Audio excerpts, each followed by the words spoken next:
there, Millie. Yeah. What's up, bro? Oh, This is your food. That's okay, guest. And what was the name again? Darin. Darin. Yeah. Darren. Darin. I-N. Never seen it spelled that way. Cool. Host. Okay, so what we're doing here is pretty much it's called street epistemology, and we pretty much ask you for anything that you believe. Sit. I usually find that the more contentious the belief is, Sit. the more interesting it is. Right. So stuff that a lot of people might disagree with you about is a good one.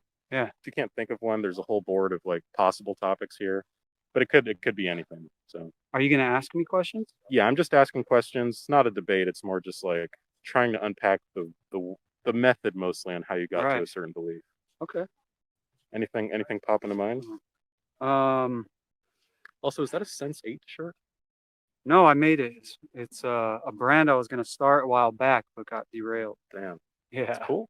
Yeah, it's an 8 and on the back it says 8 days a week, but it's actually 100 if you turn it sideways. Oh shit. Yeah. That's cool. Come here, Mama. It's motivational type. Yeah. Type beats. Come All right. Which side's which? I think the one with the cable is the left ear. Sit. Sit. Sit. Millie. Sit. Looks like the dog's just trying to find shade. Oh yeah, he's just trying to get shade. Got it. There's going to be people on the internet talking. They might ask a question or two, but it's mostly just you and I. Got it. And we can go past 5 minutes, but it's just to respect your time, the 5-minute limit. Yeah, for sure. So did any belief come into mind off the bat? No. Okay. Yeah, you can just hit me with whatever. If I'm not comfortable talking about it, I won't talk about it. And any of these work for you? You have a position on any of them? Sure, yeah. There's also just like the God claim. Some people believe in karma. Some people believe 2 genders exist or more. There's a whole bunch. Right, right. Okay. Yeah, any of those. Whatever. You want me to pick? Yeah, sure. Okay. How do you feel about aliens? Are they real? Are they here with us? Oh man, that's such a good one. I don't know. It's been a long debate, of course, but my thoughts on that is I don't see how there couldn't be. Okay. What can you elaborate on that a little bit?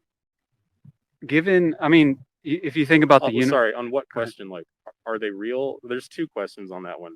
There's are they real and are they here? Oh, are they real? Yeah. Okay, that's the one you're saying. So I guess if they're real, maybe they'll. If I believed in like entirely that they were real, I guess it goes to say that they'd probably be here. Okay, on Earth is what I mean. Yeah. Okay. I don't know. But are they real? I don't know. Okay. I'd like to think so, but not in the sense of fuck, dude.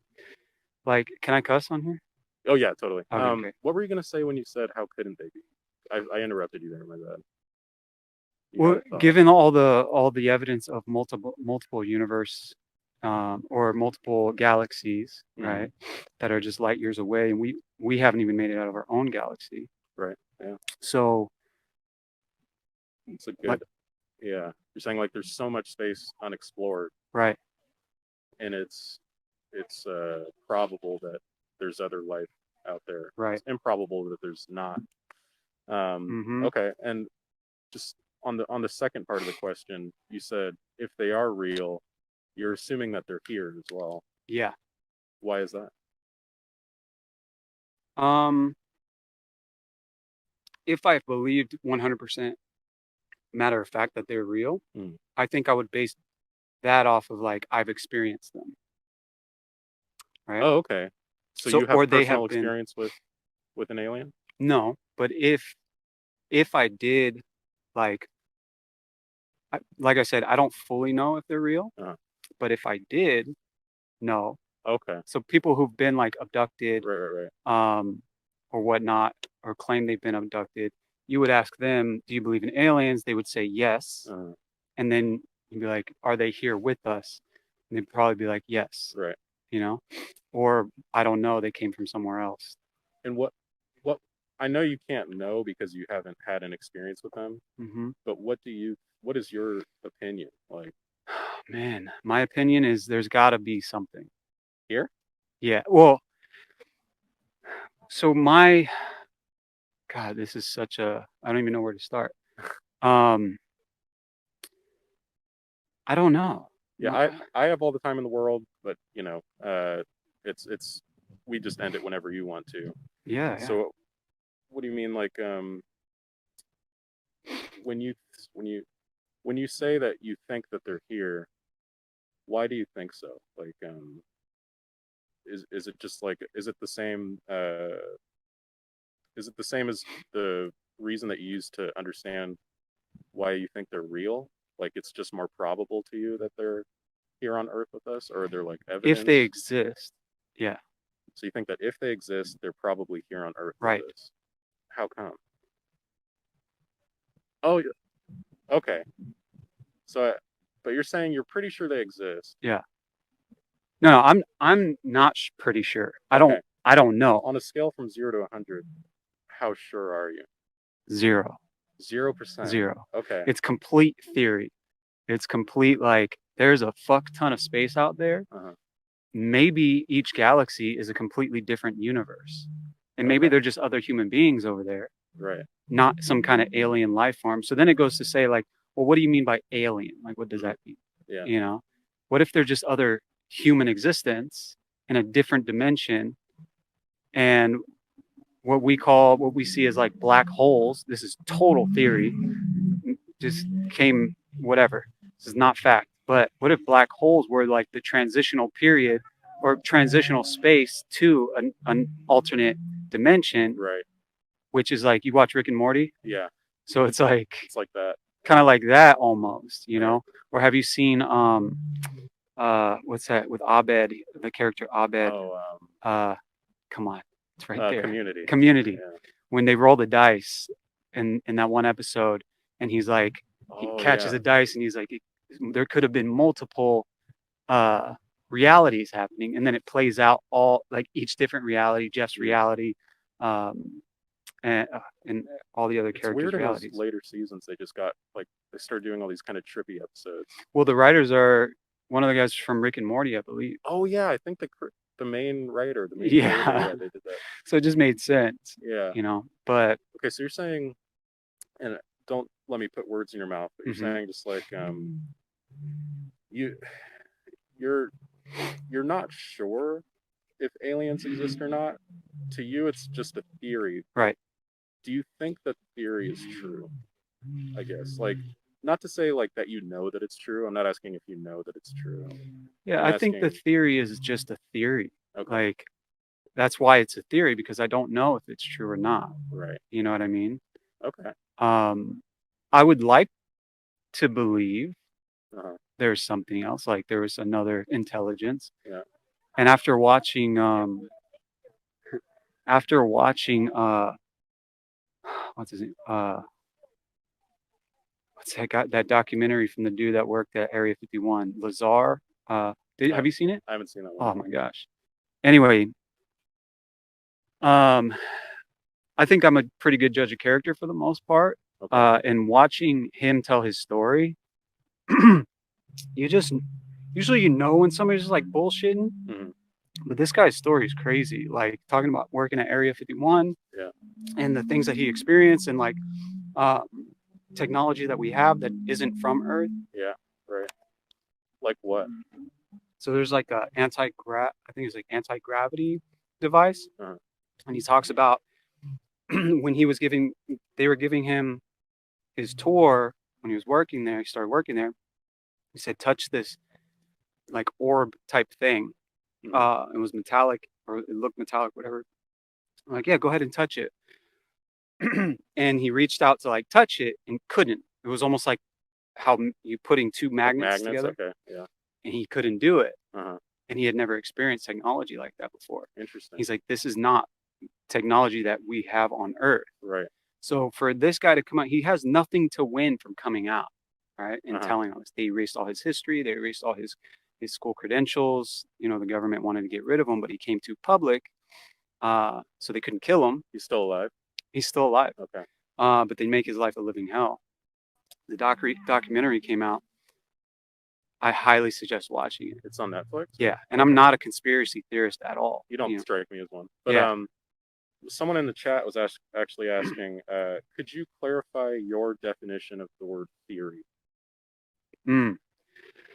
My definition of that word is an opinion gathered on just experiences and that have led me to believe a particular idea, right? Okay. So I have 34 years of experience, personal and like interrelational and whatever, and that leads me to have my own personal theories about subjects, right? So it's not based off of like necessarily like a plethora of scientific studies that I've done. It's literally just. What is it based off of? It's based off of, like I said, basically an opinion. So when I say theory, for me, it's opinion. It's opinion. Okay. Yeah. So theory and opinion for you are like interchangeable in the way that you're using it. Right. Okay. Right.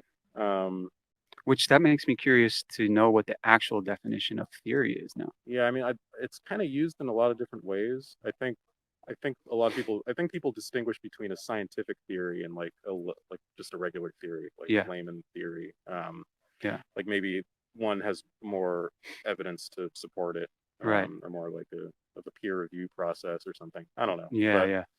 Okay, so I'll have a couple more questions Yeah. about the alien claim. Thanks for sitting down with me. Yeah. I got some time. Okay, sweet. So it's just your opinion that there could be more life out in the universe. Right. That's a theory. It's also, if that theory is true, you're saying definitely there would be alien life on Earth. And I guess what I'm not wondering, definitely. Okay. Maybe that is what I said, but that's not what I mean. So to clarify back on that is,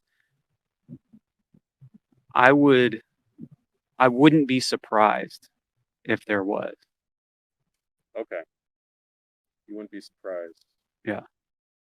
And is stuff like I'm wondering what would build that confidence, or I guess a better way to say it is like why won't you be surprised? Is it because of stuff like that documentary? Like Yeah. Okay. Yeah, so maybe something like that documentary, or have you ever just met like a really weird person? Yeah. You know, where it's just like, what was that? You know, could be an alien. Could be. Okay. I don't know. Highly doubt it, but anything's possible. Anything's possible, kind of thing. But yeah, I think it would be cool if that were the case. Okay, it would be cool if that were the case. Are you kind of hoping it is? Kind of. Okay. Yeah. So there's three things that I'm hearing. It's like there's some, I guess you could call evidence, like the documentary, maybe something you've read. Yeah. And then there's like just your personal experience with you might think you wouldn't be surprised if some of the people you met were aliens. And then there's also just the fact that you want it to be true. Right. Some people identify as that. Oh, that's true. Yeah, they identify as alien. Yeah. That's kind of creepy. Yeah. Some people would say that they're actually from Mars, or they're actually from another planet. Yeah, and so it's often the people who really look like weird. Yeah. You know? Or at least talk really weird. Yeah. Yeah. So I'm wondering how confident, and I'll explain the confidence scale. 0. Yeah. If you're 0% confident that aliens are here, that means that you're not confident at all. You have all doubts about the situation. So that's more like being on one side of the debate. I think 50 is the neutral, and then 100 is like you're completely sure that they're here. Where would you be on that scale? 0. So you completely doubt that aliens are here? Yeah. Really? Okay, because you were saying that you think that some people that you met I feel like they could be. Okay. But I doubt it. It's like Okay. I could go play the lottery, Yeah. but I doubt that I'm gonna win. There's a chance I could win. Uh-huh. There is a chance, but I doubt that I'm gonna win. You understand what I'm saying? Completely. That's kind of what I mean about that. Okay. Yeah. So you So it's think not necessarily black or white. that's It's about how confident you are that aliens exist. Or, like, 1000%. Yeah. you think like it could be real. It would be cool if they were real, Yeah. but you highly doubt it. Yeah. That they're here. I mean. Yeah. Well said. Yeah. Okay. Exactly. All right. Is there anything that could increase your confidence that they're here? I mean, unless you reveal something to me right now that I've never seen. What would I have to reveal? That's a good question. I don't know. Like, what would take you from 0 to like 30%? Damn, that is a good question. I heard that the Pentagon released some sort of like UFO sightings. Did you hear about that?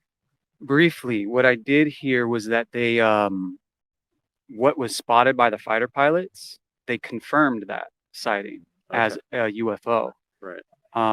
And I briefly just heard about that. I didn't look too much into it, but all I heard was that the Pentagon confirmed that. Yeah. Did that make you feel any type of way? Or? No.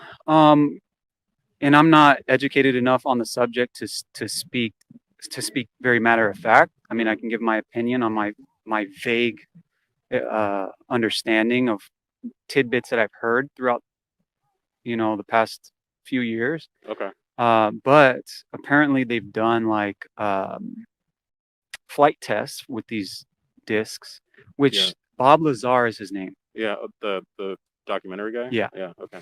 So the people who did the documentary did it on him. So Bob talks about these things. He said he's been inside one. He talks about, I don't know what the hell they call it, whatever the anti-gravity, it was like an anti-gravity machine that they have in the middle of that uses gravity instead of like how we use jet propulsion and like combustion engines. They use gravity to propel their vehicles. I don't even understand. Yeah, how that exactly. works, really. Is it just like momentum or like how do you bend time and space? Yet we look at a black hole and we see time and space bent, right? So it's like, what the living fuck does that even mean? One more question for you. Yeah. Do you believe what's his name, Bob Lazar? Bob Lazar, yeah. Do you believe him? I do. Okay. And but you're still at a 0 as to whether or not aliens are here? Here on Earth, yes. Maybe their technology. Now, okay, that's another good one. How confident are you that their technology is here? Man, I would have to say it's 50-50. 50-50? Because I don't know the man personally to make a 100% guess. Yeah. But based off of my experience with people in life and hearing his story, he doesn't come off as somebody who's just like, he would be a liar. Yeah, because I've watched those conspiracy theories on YouTube and all that kind of shit, and you get the cuckoos and you're like, dude, this guy's like way okay. Aliens. Yeah, or he has some kind of motive, or like maybe he has some childhood trauma and he's living in this delusional state, which I've encountered a lot of those types of people in my life. I encounter a lot of people like that doing this. Oh, I can imagine. God. Yeah. So when he gets on camera, I mean, you don't see any motive. The only motive that you might see is that he wants the truth to get out, because this is revolutionary technology that's being hoarded for whatever reason.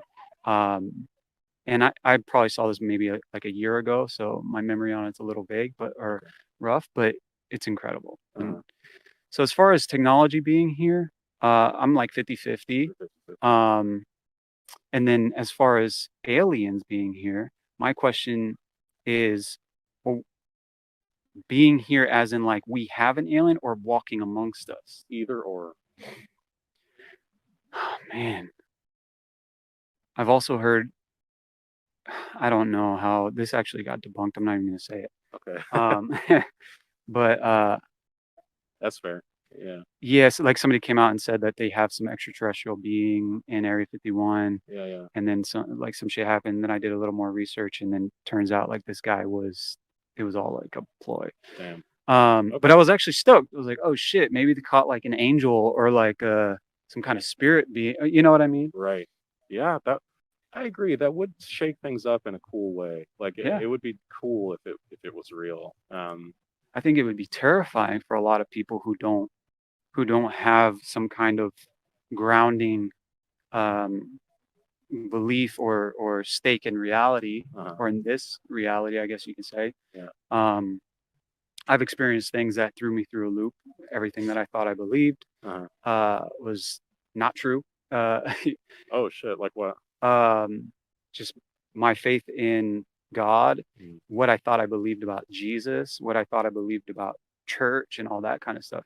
And as you know, doing these types of interviews, that is a whole topic of discussion. Yeah, definitely.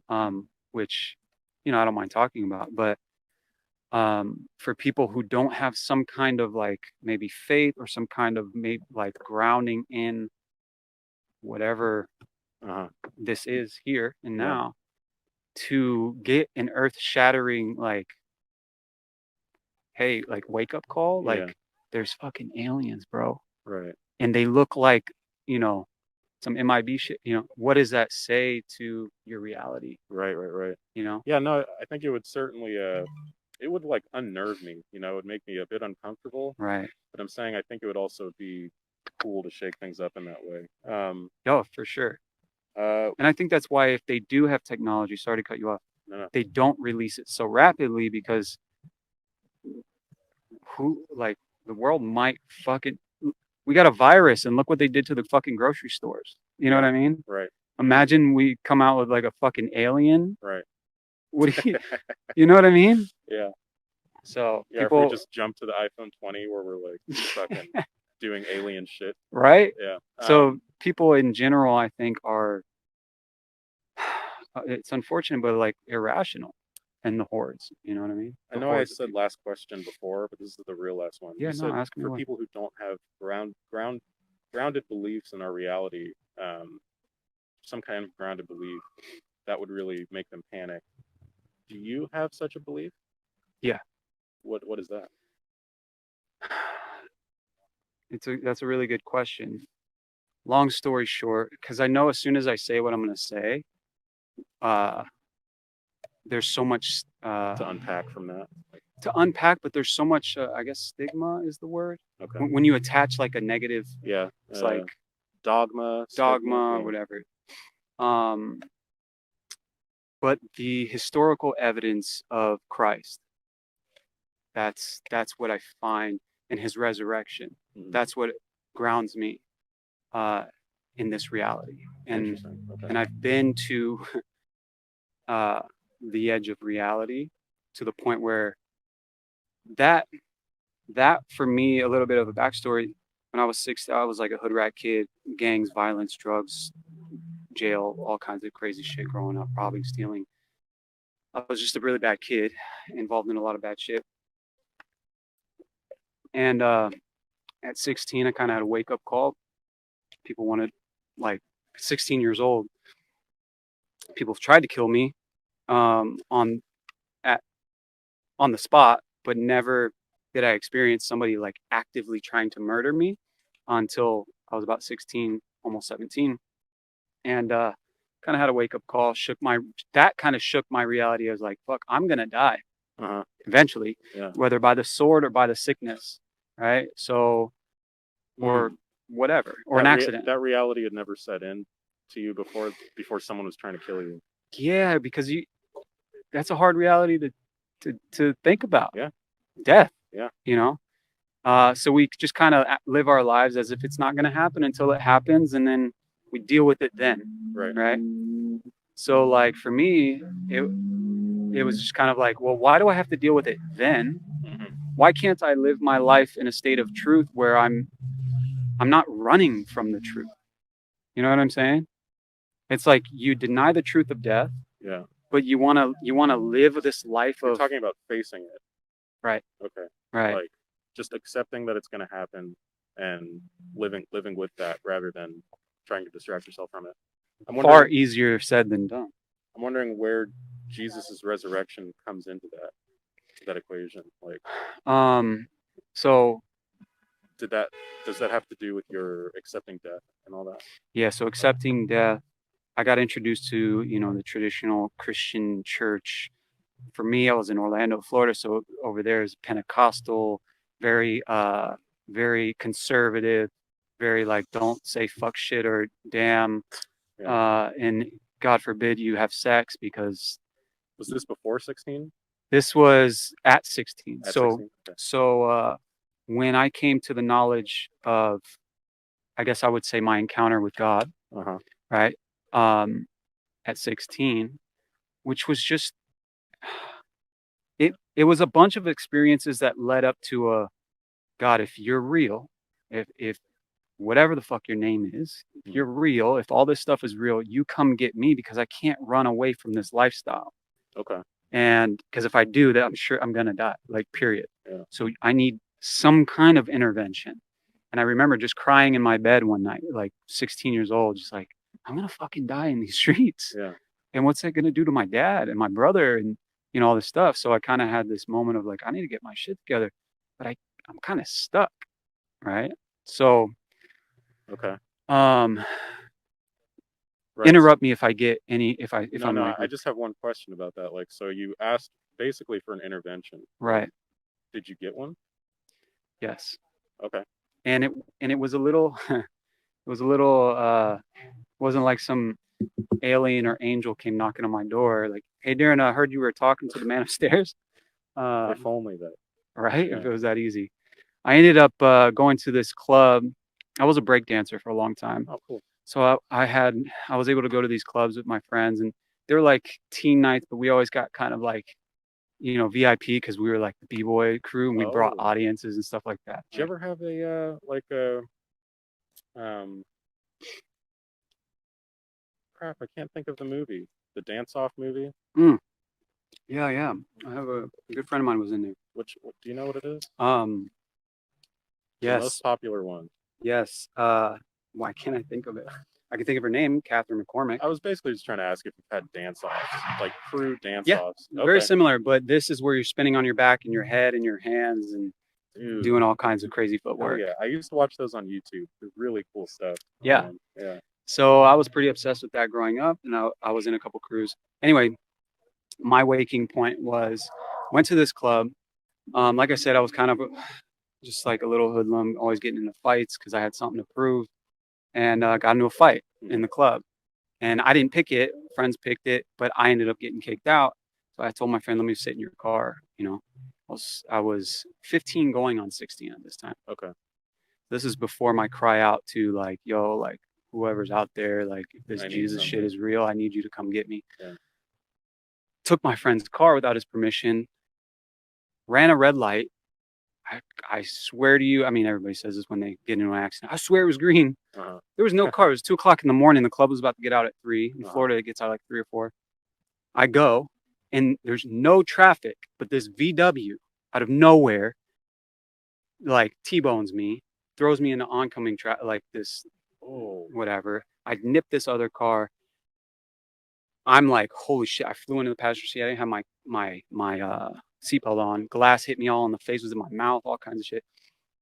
The guy gets out of his car, comes like, what the fuck are you doing, kid? Nothing happened to his car. My car was like totaled. It was like a C shape, although it still rolled. His car, the front bumper strip, there was like this black strip on it, popped off. Wow. That was it. His bumper didn't, or his hood didn't bend, nothing. He was fine. His car was fine. Your friend's car, which you stole? Basically. Okay, was totaled. How were you? I was fine. I had a couple of cuts and stuff from the glass. All right. But so I get out of the car. I was like, oh shit. Like, what am I gonna do? I'm 15 going on 16 at this time. My friend who let me use his car was 18. Come here, mama. I'm gonna fuck everything up. You don't have like a license or shit like that. No license. I had long hair at the time. So anyway, all that happened. I tell my buddy, they get out of the club. I'm like, yo, I'm so sorry. Like, what do you say? Your car, bro. He's like, what the fuck? I was like, I'm so sorry, dude. I thought I was just gonna go. I explained to him. He's like, it's all good. It's all good. Long story short, fast forward. I thought I was gonna go to jail, but I didn't. I just got the ticket. I tell him, I'm gonna shave my head. I'm gonna get a job. I'm gonna pay you back, right? So anyways, we drive home. Oh, let me not skip this story. Fuck, dude. Okay. Guy comes who hit me, takes the keys out of my car. I'm freaking out. I'm trying to like go. Yeah. My brother, he lived down the street, my older brother. He's a fighter, like he wasn't a gangbanger, but he's a big dude, just covered in tats. Okay. He was just a great guy, but he was my influence. I said, yo, I need to get out of here. What should I do? He's like, don't run. Guy came who hit me, takes the keys out of my car. And then he's like, kid, get out of the car. I get out of the car. I'm in kind of a daze. A dude walks up. This is right after the accident? Sit. Oh, shit. She just wants to play. Yeah. Hey, come here, Mom. Come here. Hold on. Hold on, guys. Millie's going crazy. Good girl. Good girl. Sit. Sit. Sit. Good girl, Mama. The movie we were trying to think of was You Got Served. Good girl. Sit. Sit. You got served, yeah. That's what I was trying to think of. Okay. That's not at all what I was thinking of. Was it Step Up? Step Up. Step Up. Okay. Now it comes. So, long story short, random dude comes out of nowhere, hands me a knife, grabs my arm, puts a knife in my hand in the middle of the street. This is right after the accident? Right after the accident. Guy came, took the keys out of the car. I'm like, I get out of the car like, well, fuck, what am I going to do? Dude comes up out of nowhere just before they let out the club. And come here. Sit. Good girl. Sit. Good girl. Stay. Stay. Good girl, Mama. Good girl. So, I was like, I didn't know. I'm just like autopilot. I grabbed the knife, right? I'm holding it. He's like, yo, go kill that motherfucker. The one who... Some random dude. Random fucking guy. And I'm like, and I look at it. I'm like, what the fuck? Kill the dude who hit you? The dude who hit me was on the phone with the cops down, like from here to the concession stand right there. I'm in the middle of the street right here. Like, random dude comes up, hands you a knife, tells you to kill who? The guy who hit me. He said, kill him and take your keys back. Get the fuck out of here. I'm like, I had the knife in my hand. I was like, thought about it for a second. I'm like, wait, I'm already going to go to jail for stealing my friend's car, but I didn't. So I'm like, yo, nah. Like, and he's like walking. I was like, yo, no. Like, I'm not going to jail, bro, for that. I ain't murdered somebody. He's like, you sure? You sure? Damn. Disappeared. With the knife still in your hand? No, he took it back. Okay. Disappeared. I didn't even think about that until like the end of the night. We all get back home. We're talking about how crazy the situation was. I was like crying to my homie. I'm like, yo, I'm so sorry, bro. I'm gonna fix your car. He's like, who was that guy that you were handing something to? I was like, he handed me a knife. He's like, fuck. Right. So anyway, 2 weeks go by. I'm like depressed. My homies don't talk to me anymore. They're talking shit behind my back. I go outside one day because he's like, hey, yo, the dude in the car I wrecked. He's like, yo, come outside real quick. I was like, yo, what's up, man? Long time no see. How's everything going? He's like, yeah, can I talk to you? I was like, yeah. So I step out of my apartment, close the door. I used to play lacrosse, so I had this big metal pipe. I didn't have the head of the stick, but I just had the aluminum pipe. And it was hanging out outside your apartment. It was like right by the door, and I closed the door a little bit just in case. But I was like, he ain't gonna get routed. It's just him and a couple girls downstairs. So I sat down downstairs and said, what's up, man? He's like, hey, let me ask you a fucking question. Why'd you lie to the police? I was like, to the what? Like, you lied to the fucking police. You ain't gonna pay for my car? You told them that you didn't wreck my car. I was like, yo, chill. My brother just got out of prison. I was like, if anything goes down, he's gonna wreck you. I don't want him going back to prison. So that's what's going through my head. He's like, man, what the fuck you lying? And before I could stand up, he sucker punched me. I got up, threw him against the wall. I was like, yo, I'm in shock. Like, my friend just hit me. I said, yo, I can't do this, bro. Like, it sounded like he was cool with you after you crashed his car, like that day, though, right?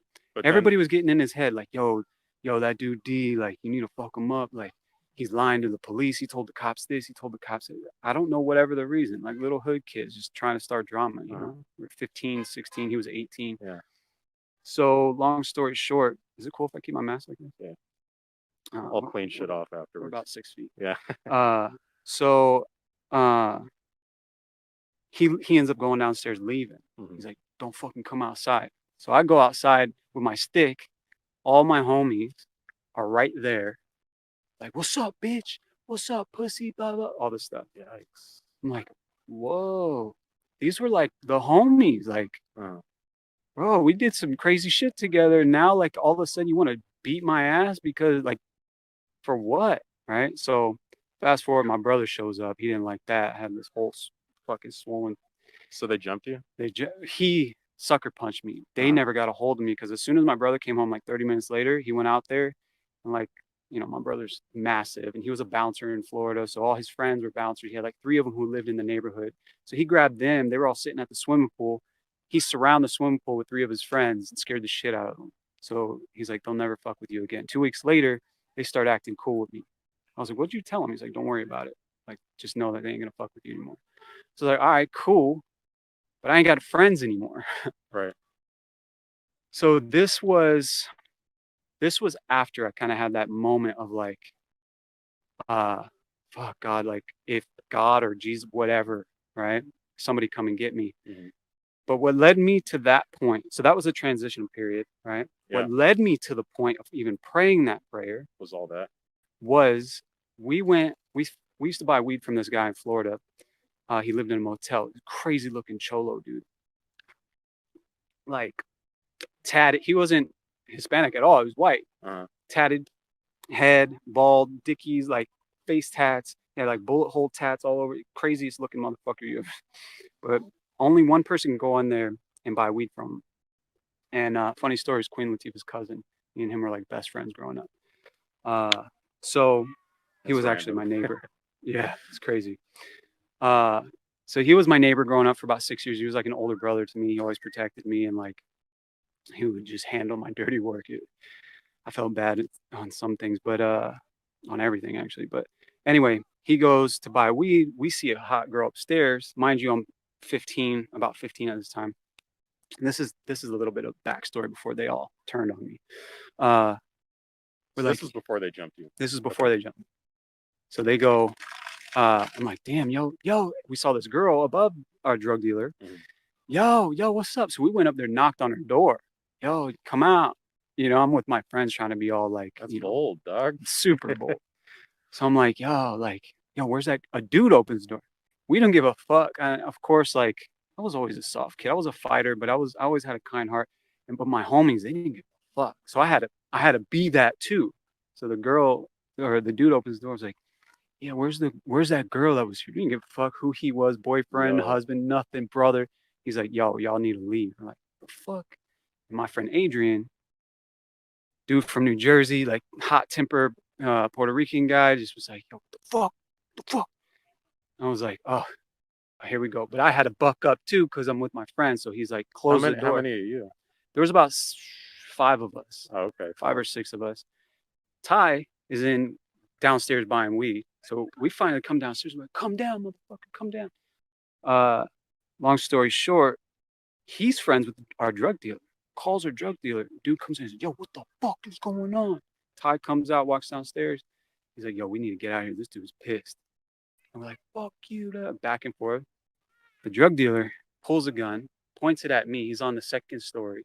He's like, you're on the ground? I'm on the ground. My homies are in the car, just kind of hanging by the car, like, fuck you. It was me and my friend Adrian right here shouting to the 2nd story. I'm like, what, bitch? What? The drug dealer comes out. What the fuck, bitch? You about to die tonight. I'm looking at the dude upstairs. I thought the drug dealer was on our side, so I wasn't even paying him attention until I heard the metal. I was like, oh, shit. And he points it at me. I look to my left. My homie Adrian's gone. Go, get in the car, get in the car. I was like, oh, shit. He's like, what's up, bitch? You about to die. I'm like, yeah, I think so. Right? He turns to run down the stairs. And as soon as he turned, I was like, go, go, go, go. He took the gun off me. I was like, get in the car. I jumped in the car. We're all piled in the back seat. We took off. And it was kind of in that moment where, and that wasn't the first time I had a fight in the mall that this dude pulled a knife on me and tried to stab me in the middle of the mall. Got jumped, all kinds of crazy shit. But in that, I think my older brother found out. He's like, yo, you need to chill, you know? Oh, he came in and saw all these stolen radios and car parts in my bedroom. Had a table like this and a blanket over, and I just robbed cars at night. So my brother found out about that, and he saw my my stolen car parts, was like, you need to change your life, man. Dad is worried about you. He's too scared to say anything.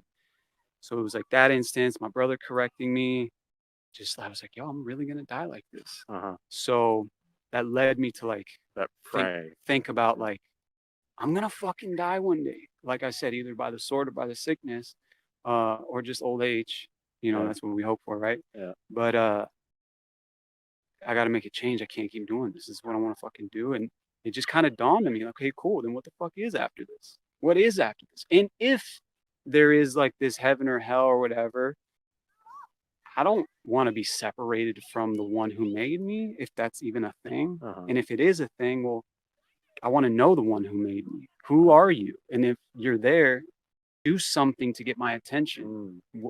Whatever you have to do.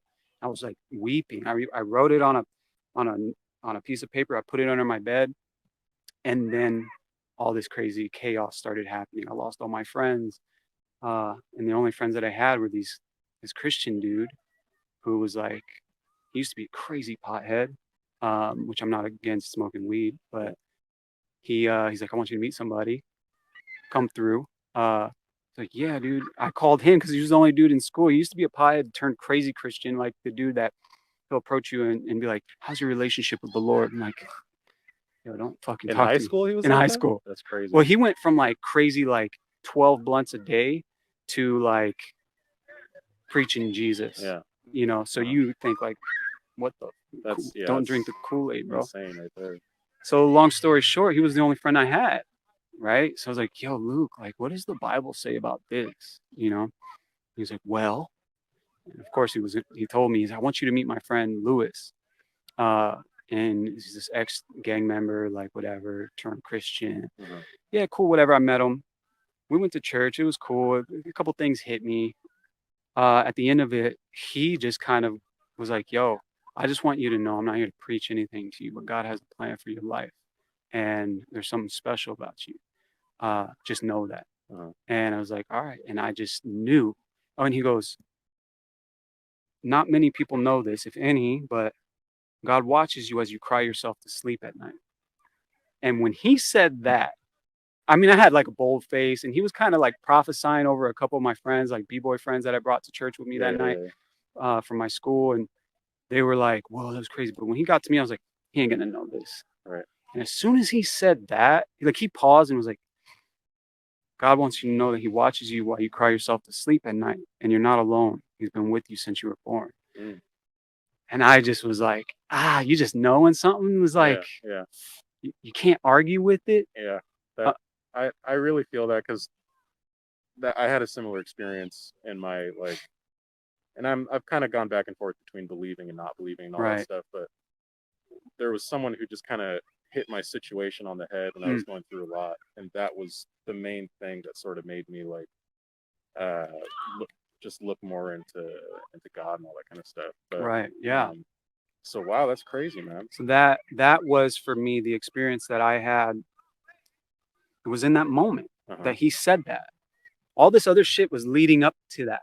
That for him to say that, it was like, I'm creating all this. You know, you see those painters when they splat shit on the paint, and then they do like one little thing, and it's like, oh, now fuck. It makes sense. It tied it all together. Right. It was almost like God was orchestrating. I say God because we don't really know his name, but for lack of better words, it was like he was orchestrating the masterpiece, and he set that dude Lewis in my life at the perfect time to be like, there. You know, it was like Salt Bay, right? Which led to now it's been about 16 years of pursuing a relationship with understanding who is God, who is Christ. So you're like early 30s? 34, yeah. 34, okay. Right. Cool, man. So that is my foundational, that's where I find my foundation, which has been shaken multiple times, but has never been obliterated. You know, it's been like, you know, and I think it has been shaken by God himself. Well, I'm really thankful that you sat down with me and told me this story. It's a really good one. And I think I've taken up a lot of your time. No worries. I really just do have one more question. Yeah. You said it's never been obliterated, but it's been shaken. is there anything that could obliterate it? Like, is there anything that could like make what you think wrong or prove you wrong in any sense, like or even just sway you a different way? Evidence and experience, is there anything? I'm sure if there was another experience that is more true than the experience of the words of Lewis. You know? Okay, that makes sense. Hey, thanks, man. I would shake your Absolutely, hand, man. but Yeah, no worries, good dude. talking to you. Yeah, I appreciate it. Where can I Darin. find your stuff? So it's gonna go up on this guy's channel. His name's Juggling Lessons on Oh, YouTube. okay. Yeah. Rad. So yeah, this is like a 4-hour live stream. And yeah, Juggling lessons? Juggling Lessons. It's right here. So you could just take a picture of it if you want. Yeah, I will. Awesome, dude. Well, it was nice talking to you. I appreciate dude. it. All right, good. Thank you. So let's go to Whitehall Lake. Okay. Are you headed out or? Yeah, she got her. Actually, we might just take a couple laps or something.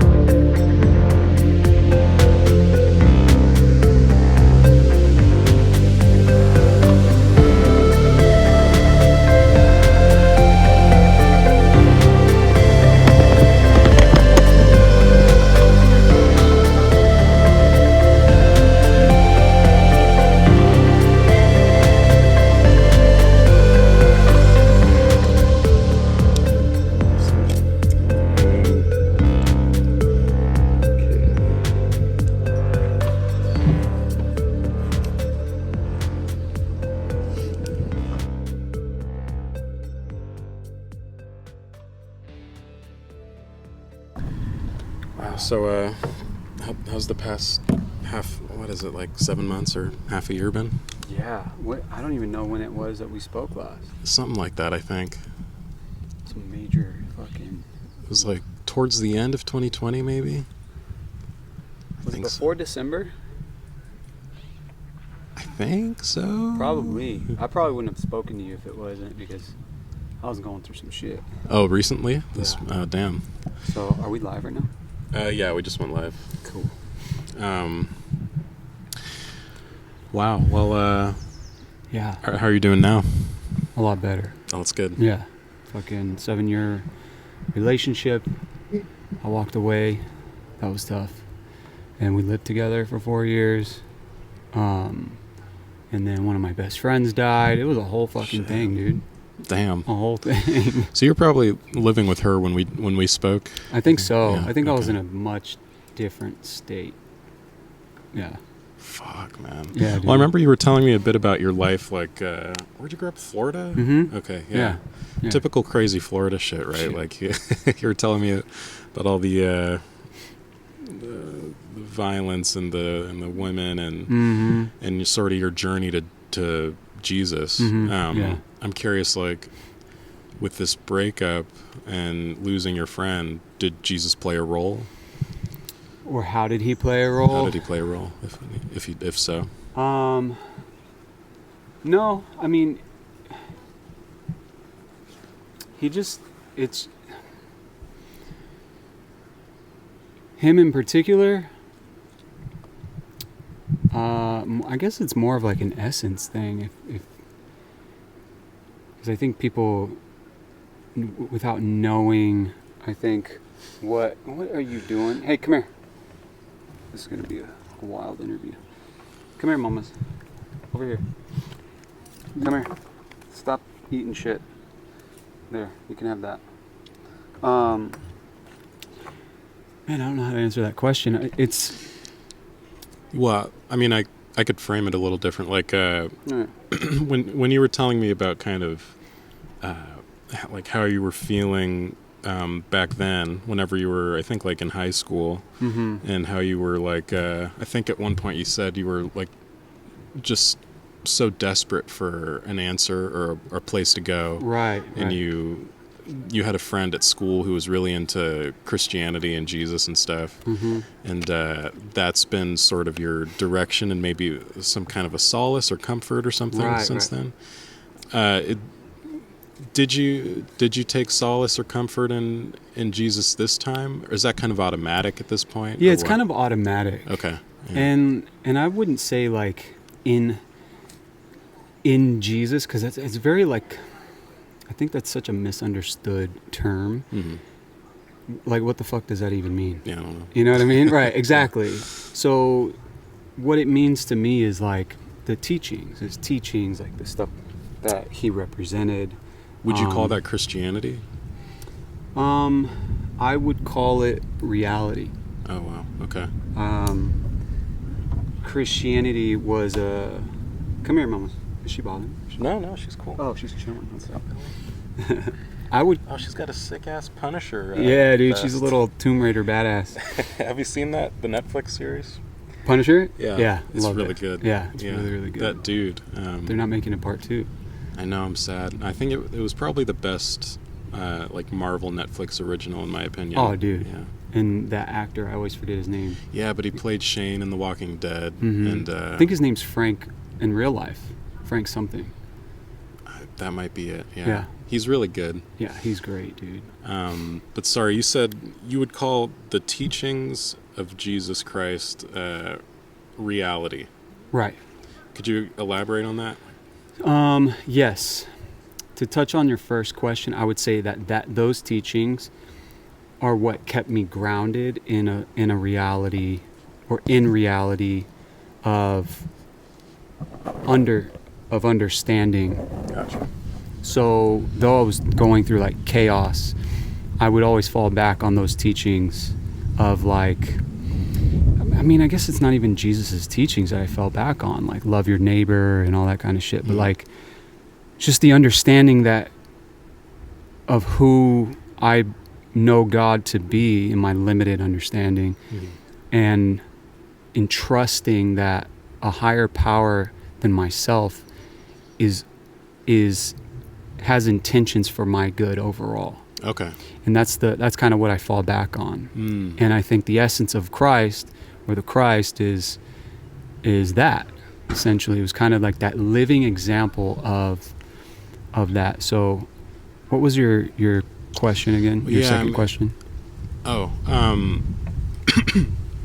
so yeah, you answered the first one. And you said that Jesus' teachings, I mean, I think reality. Love your neighbor is a something like a Jesus quote, maybe. Yeah, love your neighbor as yourself. Yeah. Or a commandment? Is that a commandment? No, that's just a Jesus quote. Yeah, it's like this sums up the entire commandments. Love your neighbor as yourself. Right. Yeah, I mean, you said that. I brought up that. Well, I asked you if that would be synonymous to Christianity, like if Jesus' teachings are synonymous with Christianity, but you said it's reality. Right. Could you elaborate on that part? Like, what do you mean? Yeah, so I think Christianity that was a derogatory term, supposedly. That was like what they called the people who followed this dude named Jesus. Right.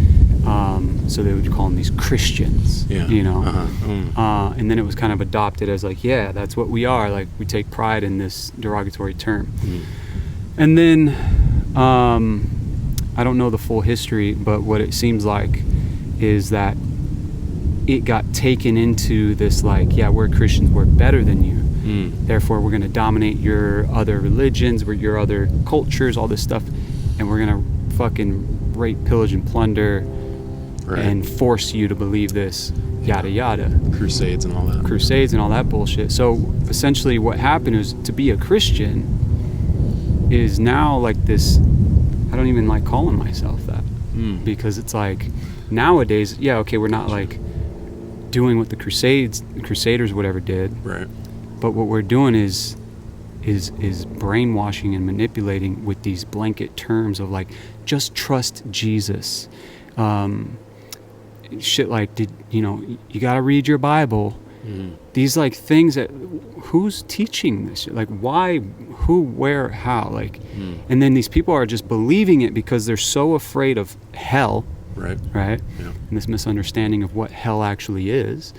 And it's been portrayed as like, well, if you don't do these particular things as a Christian and trust Jesus, whatever the fuck that means, most people have no clue, even pastors.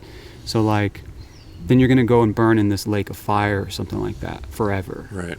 And so you're saying that's not what you believe? No. Okay. No. So the reality part is like, oh man, I think since the last we spoke, I know going through the shit that I went through was really difficult. I learned a lot of lessons about human connection in that. But even before then, I think I was discovering, I started smoking weed, and I was doing it for fun with my girlfriend at the time. We're just kind of like, oh, whatever, this is what we do in the evenings. And then I started realizing it helps me process things. Yeah. Yeah. And then it was helping me process things too fast. This was recently? This was maybe the last 2 years. Okay, cool. Yeah. So what started happening was like I was getting these downloads of like things about myself, my own traumas, my own past, my own bullshit, things that I believed in, the nature of reality itself. And then I had this fucking existential crisis of like, I was watching One Strange Rock with Will Smith. Have you ever seen that? No. He narrates this documentary about the Earth. It's really, really good. Ooh, I've heard of that. So good. Is he comedic at all in his narration, or is it pretty? No, he's actually really bad. He's bad at it. Yeah, they got Will Smith because he's Will Smith. Okay. Why the fuck is Will Smith narrating this? I don't know why I thought you said Will Ferrell. It's oh Will no, Smith. that'd be hilarious. He can be serious, I guess. Yeah. Yeah. I was trying to imagine Will Ferrell narrating it. Oh, dude, that'd doc. probably be better. Yeah. Okay, so he was bad at narrating it, but anyway, so you were watching it. Yeah, I had this like existential crisis. I smoked a little bit too much of this like vape pen. I called my buddy. I was like, "Yo, you need to talk me down. I'm spiraling. I feel like I'm gonna lose my mind. All this shit." Yeah. I know that feeling. Yeah. Yeah. So I started having these panic attacks more frequently. And I was like, this isn't good. I can't smoke weed because I'm having these fucking panic attacks. So I started learning about the mind and the brain and neuroscience and shit like that. And I'm no expert by any means. But what I was learning was it was connecting the dots to what I knew the scriptures to speak about. And like, I mean, something as simple as like, so a man thinks he is, you know? It's in the Bible, it's in Proverbs, like philosophers have said it. This is like the common thing that everyone agrees on.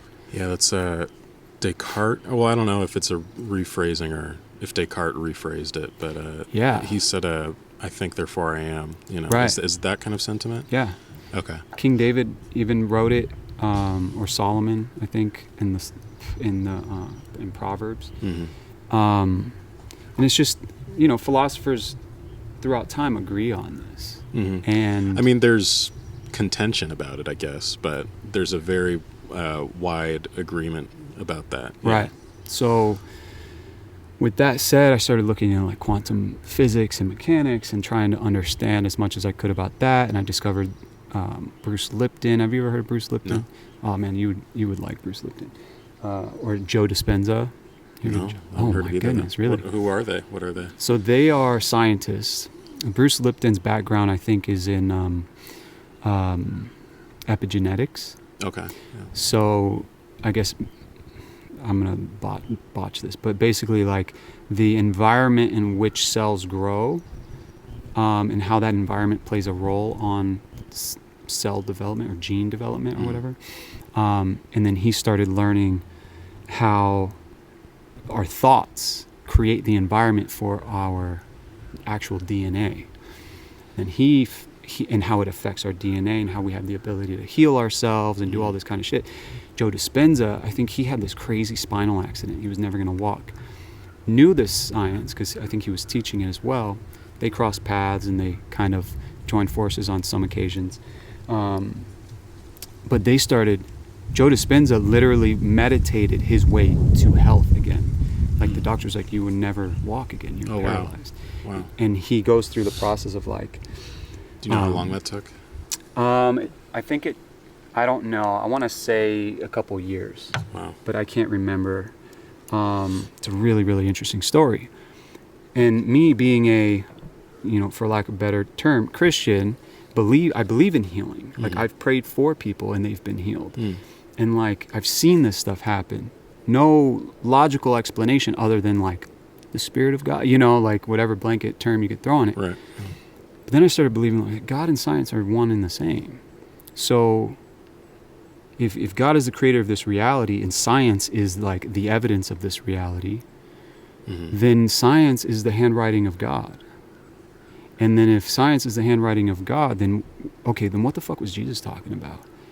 And how does that align with what's like today's society and standards and human standards and what it is to be a human being? Because essentially that's the whole, in a nutshell, is like God coming, manifesting in human form to basically show us what it is to be human again. Okay. That's the gospel, essentially. Right.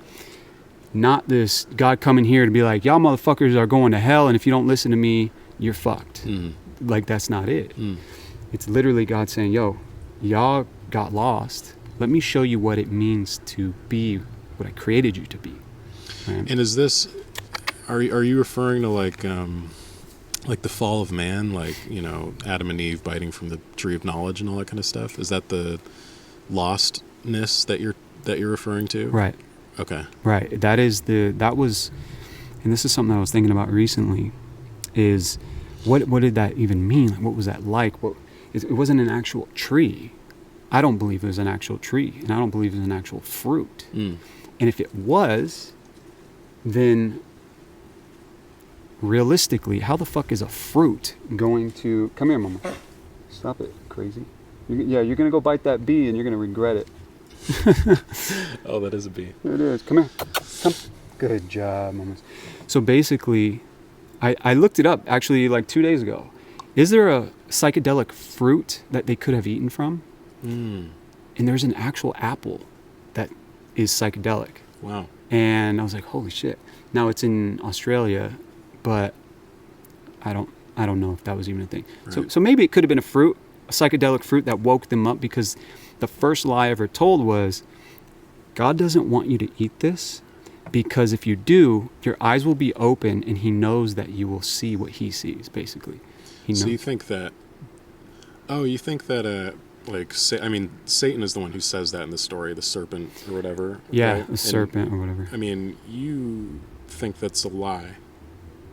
I don't know too much about Genesis or the Bible or anything, but the way I remember it was like, that Satan was saying, well, no, God said, don't eat from this tree. I guess he told Adam and Eve directly, you can't do this. Yeah. And then the serpent went to Eve and said, it's fine. You surely won't die. You're not going to die. Yeah, just do it. And then Eve convinces Adam to do it. Yeah. Am I getting that wrong? No, that's pretty spot on. Okay. And here's where is the other idea that I had, is that maybe it wasn't the fruit. Maybe it was like, it was just a regular fucking tree. Maybe the fruit was like fine. It was just like a regular whatever. It was a fig tree. Some people think it was a fig tree because afterwards it covered themselves in fig leaves. Right. Yeah. It's the principle of disobedience. So if God has set us out to be one with him, in union with him, in trust, essentially. Right. Just trust me. Look, don't do that. I'm going to put that there not to test you, but out of love to give you the option, to let you know that I'm not here to control you, that you have options, that you have the ability to choose for yourself, because I made you in my image and likeness. I'm telling you, don't do that, because it won't be good for you, but it's up to you. Now what happened is this, the evil force of whatever, there's no redemption for angels. They're made higher than us, but there's no redemption for them. Like, they sit with God in whatever realm he's at. So for them to choose blatantly to disobey God, you got to be pretty fucked up, right? Yeah.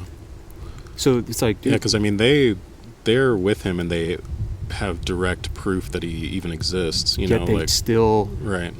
So that just goes to show his nature and his character of love, to even give them an option, right? To give his angels an option? An option, like, yeah. y'all can disobey me too, but you're looking, right? You know the truth.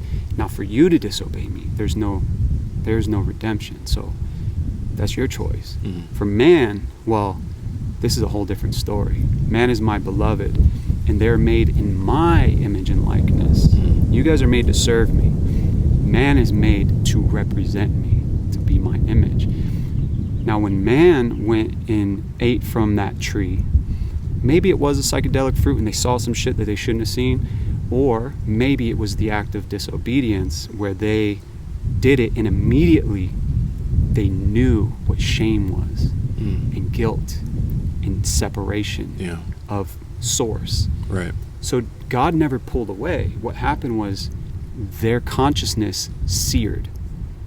It's almost like you see in movies when somebody like kills somebody for the first time. Oh yeah, and everything's different from that point on. Yeah. Dude, yeah. And I just watched an interview on TikTok of this. I don't like watching that shit. I just stumbled on it. They were interrogating a dude who killed one of his coworkers, and you see him break in the end. Like, what were you thinking? Like, who are you? This isn't supposed to be your life. Oh, I saw that one. Did you? I saw it on YouTube. It was like JCS criminal psychology police interrogations, right? Right. And he killed this woman that worked with him, this younger woman. Yeah, so you saw it. Yeah, and then once the police leave, he's just by himself, shitting on himself. Yeah, right. That was a crazy one. Yeah, I remember that.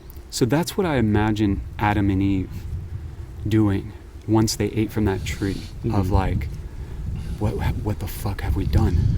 Adam, look. Like, what are you doing? Chill, we're almost done. Sit down. Now their consciousness is separated. And so I was like, well then why didn't God just like wipe it out and start over? It's like, it's not his character. His character is love. He is, you ever hear that term, God is love? Yeah.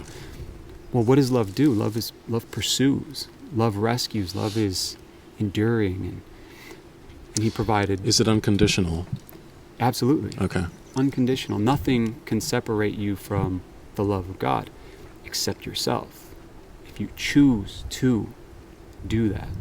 And here's the thing, and this is what I believe, is that God will forever pursue a human being until death. And even if a human being dies without the knowledge or ever having received an opportunity, other than, look at all the evidence around us, but a real opportunity, he knows the hearts of man. Right. He's not going to just be like, up. You know what I mean? Oh, so you think, that's interesting. Because, that question does come up a lot with like, imagine some kid born on an island and he hasn't heard of any of these religions. He has no conception of God, and he dies at 5 years old, painful death or whatever. Right. You think that since he was never given a chance, he won't be, separated from God. Correct. In the afterlife? Okay. And a child, 5 years old is innocent. Like, no matter what you've done. Yeah, like okay. Your brain isn't even developed. A fully grown man who has a developed brain and knows right from wrong. It's a completely different story. Okay, so same circumstance, right? Island, never heard of anything, right. But he's like, 27. Would he be separated from God after? It's hard to know. I'm sure. Right. Yeah, if he's on an island with other people, and he is. Yeah, please. I haven't had a Tic Tac in forever. Speaking of aliens, did you see that Tic Tac alien video? No. Oh, whole nother story. So one of the spaceships looked like a Tic Tac, and the fighter jet saw it, and it was like, crazy, dude. Yikes. Yeah. So anyway, long story short. If he's on an island with other people like Lord of the Flies and he's out there killing everybody else, raping, pillaging, and just slaughtering, that is a false representation of what he's supposed to be as a human being. However, if he's just acting like an animal with no other, he's just going off of what he knows. Never had an option to know any better. Now, I know that the scriptures say that the law of God, like God has written his law on the hearts of men. Like Right. even a 5-year-old child knows it's not okay to lie, right? It's just ingrained in us. You don't lie. We know it's bad. They might not understand the repercussions and they're not fully developed enough to understand Right. the consequences, but a grown man might. So if that's how he lives, and he's a savage and barbarian, and he's going out there and he's defiling essentially the images of God, which is you and I, there will be a judgment. However, there's still, I can't make that judgment, but I believe that God would know the heart and would see fit. He's just. Now, if that man had an opportunity and killed the missionaries or whoever who went to try to tell him, even then, maybe. Okay.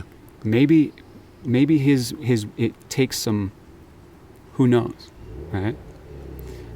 Yeah. Where is there any point at which he, I mean, and you know, I understand that you're not God, so it's hard to know how he would judge people, but Right. you seem to have opinions about it. Absolutely. Yeah. Do you, when would this type of person be separated from God in the afterlife? Like if he's just been given Come here, Mama. very clear opportunities or chances, and he just like looked the other way and Yeah, and that's something that I was thinking about too. Is like, I think hell is not a place, is a destination. I think hell is a state of mind, and I think heaven is a state of mind as well. wow. Does it have anything to do with the afterlife? I think this is the life that we have, Okay. and like when I missed your first question. Like well- what would send somebody? Yeah. Yeah, I really don't know. Yeah, I mean that's fair. It's hard to know what would. But this is what I do think is, and this, I was thinking about this the other day, is that if your state of mind is in that chaos, and you are choosing to stay there, you're choosing to live in that disobedience, even though you had so many clear signs to change and be Right. different.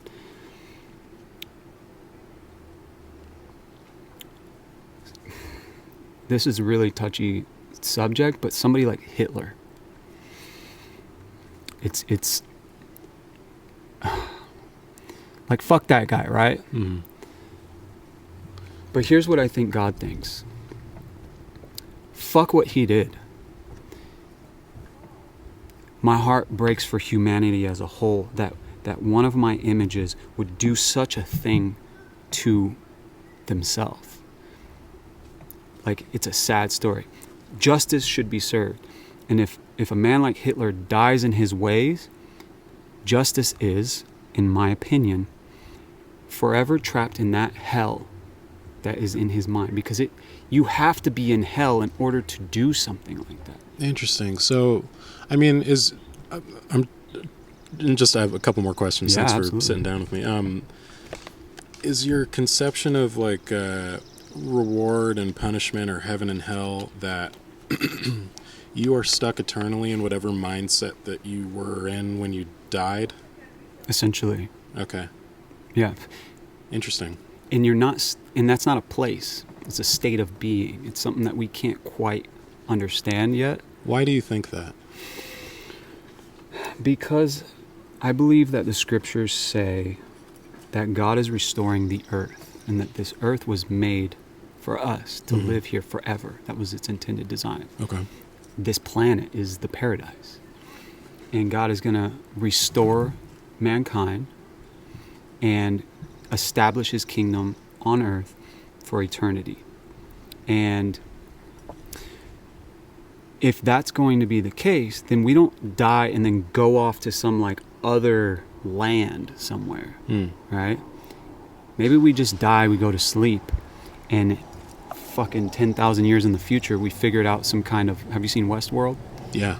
Some kind of way to reincarnate people. That fucking That show was a is crazy ass show. Yeah. it's pretty spot on. It's top tier. Very top tier. I mean, Yeah. beyond its years. Mm-hmm. And I was just watching that show thinking, like, what if this is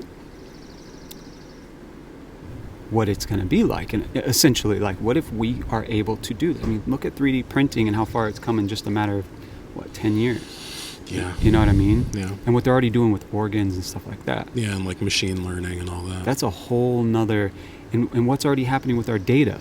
Like, they're building profiles on every human being. Yeah.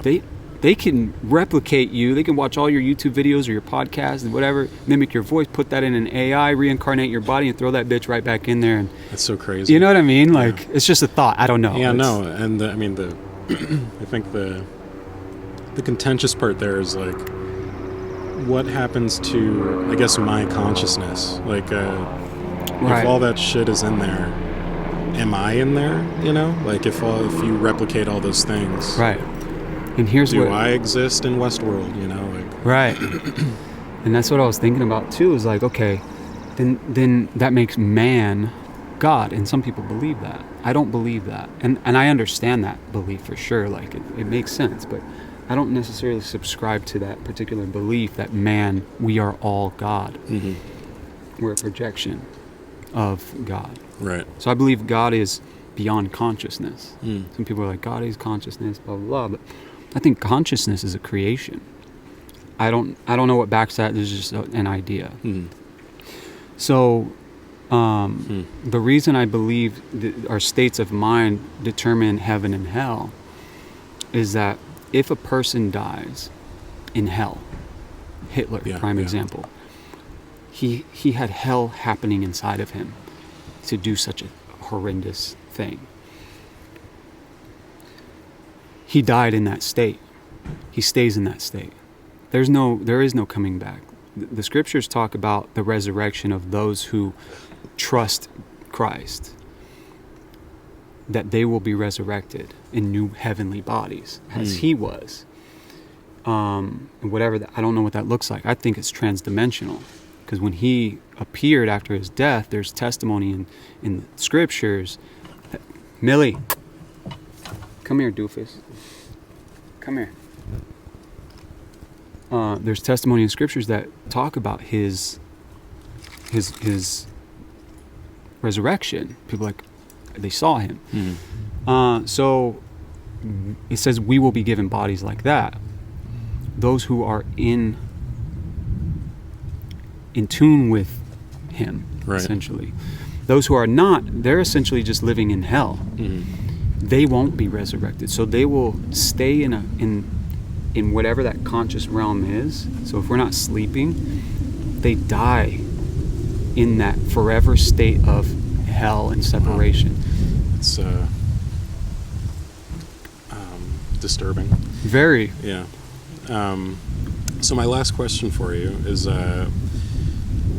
so is there, let's see.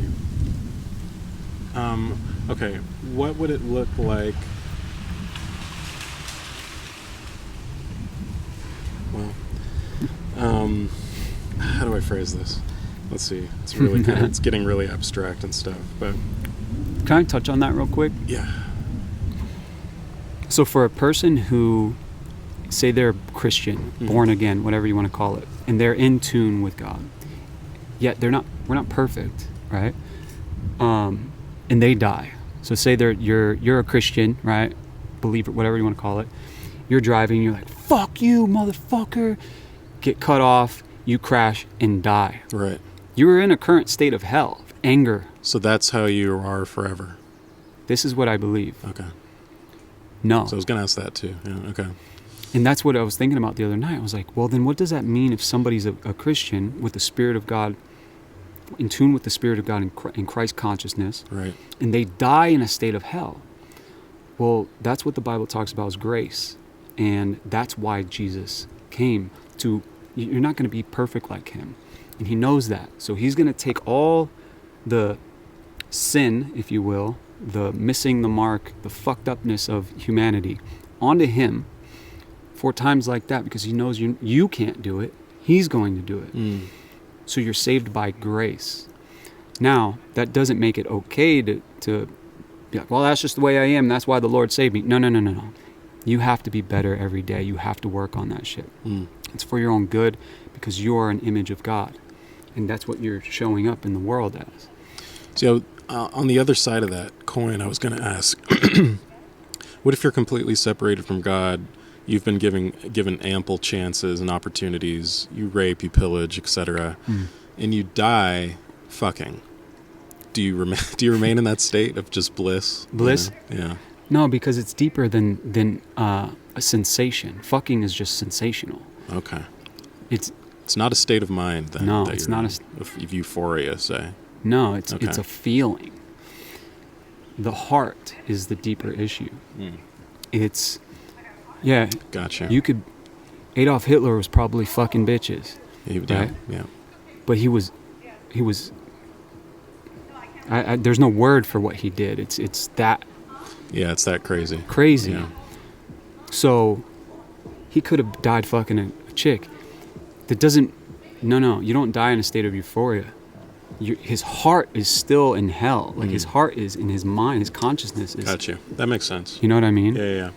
And the question that I wanted to end on was just something like, what would it look like in reality if some of these things that you're saying weren't true? Because I mean, the things that you've brought up a few things, and they seem coherent, like a consistent worldview. You know, like if you say this is true, there's not too many contradictions. But I'm wondering, like what would it look like if God actually hasn't given us free will to choose something, or how would you know if you're wrong about us dying, about us continuing on in whatever state our heart was in when we died? Like, is your mind open to the fact that you might be wrong about these things, and how might you find out about that if you were wrong? Definitely open to being wrong. I don't know. Honestly, like, I laugh at myself often because I have these things that they make sense to me. But so did smoking cigarettes at one point. You know? Yeah. And we're always learning, and I think that's the beauty of life is it's this discovery process, this ongoing discovery process. Right. Never stopping, never ending. And approaching life in that way of, this is what I feel to be true, and I'm going to speak it. And if I'm wrong and I find out 10 years down the road that I'm wrong, great. Yeah. I'll pivot. Okay. And I think if all humanity can move forward that way, we might be onto something. Right. Staying adaptable, open-minded. Right. All right. I like that, man. Yeah, man. Darren, appreciate you, good brother. to see you. We can finally shake Yeah, I hands. know. I was going to say. Good stuff, bro.